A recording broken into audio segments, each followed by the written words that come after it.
We will be presenting the first three questions from Week 3, Innovation as a Systemic Process. The following was written by Michelle and Jack, PowerPoint designed by Andre, and presented by Jake.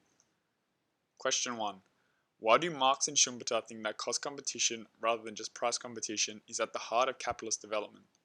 Marx argues that capitalist production arises from the separation of labor from the means of production, and that competition among producers results from competition between producers and labor force, rather than the sale price of products of producers. Marx based his theory of bourgeois ideology, which takes into account price competition, product differentiation, capital movements, and the process of centralization. It's from this approach that Marx sees cost competition as the inner nature of capital itself and sees price competition as a more complex concept. Schumpeter outlines his thoughts when talking about creative destruction. As one business tries to elevate itself above its competitors, if it does not use cost reduction to do so, instead only focusing on other means such as customer service and increase supply, as other competitors enter the market and reduce the business's potential customer base. These strategies will eventually bring the downfall of the business as the entering competitors utilize new innovations and cost-saving techniques to be able to sell at the price that the business buys for.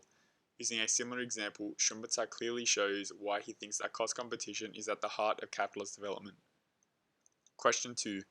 What is the difference between economic rent and profit? Why do Schumpeterian and Marxists think of the super profits accruing to the firms first adopting innovations in industry as technical or Schumpeterian rents?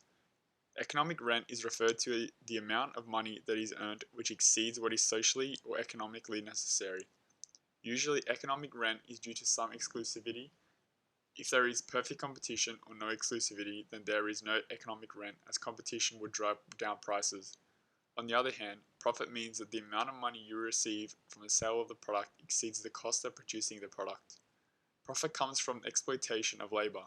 The only way to turn money into more money is to invest in workers, or to be precise, in labor power, the commodity which could produce more value than its cost.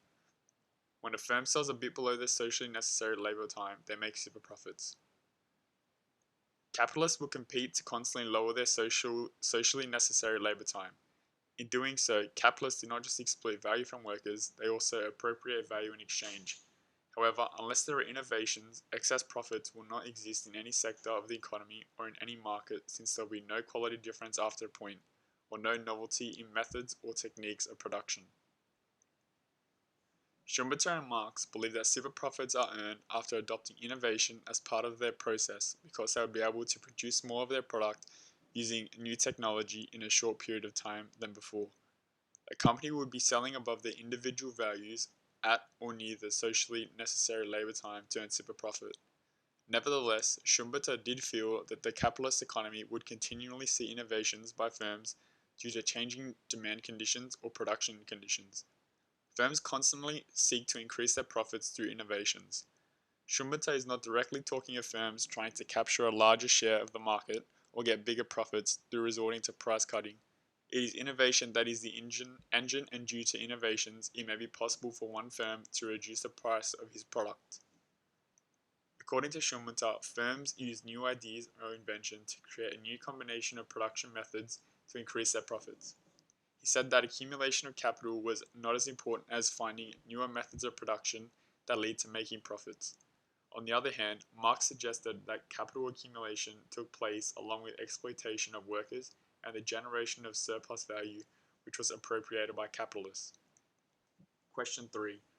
Why do Marxists such as Ernst Mandel argue that technical rents are essentially a transfer of surplus value from less mechanized firms or sectors in the economy, or from producers in less developed countries?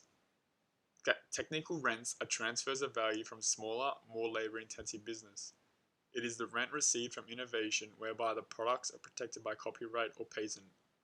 This stops other firms from actually producing and selling this kind of product. If a firm innovates in a sense by improving or upgrading their machines used to produce goods, it will have an upper hand in terms of cost. These firms will be able to produce goods at a lower cost. Therefore, it can sell their product at the same price or lower their price a bit to be in competition with other competitors who are less mechanized. By lowering their price, the improved mechanized firm is in a better position to extract profits from other firms, since consumers are willing to buy the same product at a low price. As a result, these firms will be making super profits. which is technical rent from innovation. As technology changes, the labor required to produce some of these values decreases.